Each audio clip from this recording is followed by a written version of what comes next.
New TV Telugu. తెలంగాణలోని ప్రముఖ పుణ్యక్షేత్రమైన యాదగిరిగుట్ట శ్రీ లక్ష్మీ నరసింహస్వామి దేవస్థానానికి రాష్ట్ర ప్రభుత్వం నూతన పాలక మండలిని ఏర్పాటు చేసింది. తిరుమల తిరుపతి దేవస్థానం తరహాలో మొత్తం 18 మంది సభ్యులతో ఈ కమిటీని నియమించింది. బోర్డు చైర్మన్ గా ప్రముఖ ఔషధ రంగ పారిశ్రామికవేత్త ఎంఎస్ఎన్ గ్రూప్ వ్యవస్థాపక సీఎండీ డాక్టర్ మున్నా సత్యనారాయణ రెడ్డిని నియమిస్తూ ప్రభుత్వం నిర్ణయం తీసుకుంది.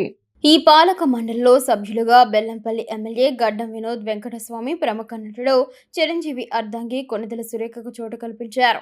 వారితో పాటు చెలప్ప గరి విజయరాజా, తూర్ల విజయేందర్, పోచబోయిన ఈశ్వరమ్మ యాదవ్, గుండు మల్లయ్య, స్వాతి కాంతమణి, ఎం రాఘవేంద్రరావు, డాక్టర్ లక్ష్మీనారాయణ నాయక్, ఆలయ ఫౌండర్, ట్రస్టీలు సభ్యులుగా నియమితులయ్యారు.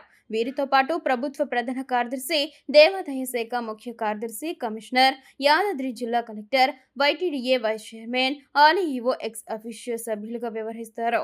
ఎక్స్ అఫిషియో, ఫౌండర్, ట్రస్టీ సభ్యులు మినహా మిగిలిన వారి పదవీ కాలం 2 ఏళ్లు ఉంటుంది.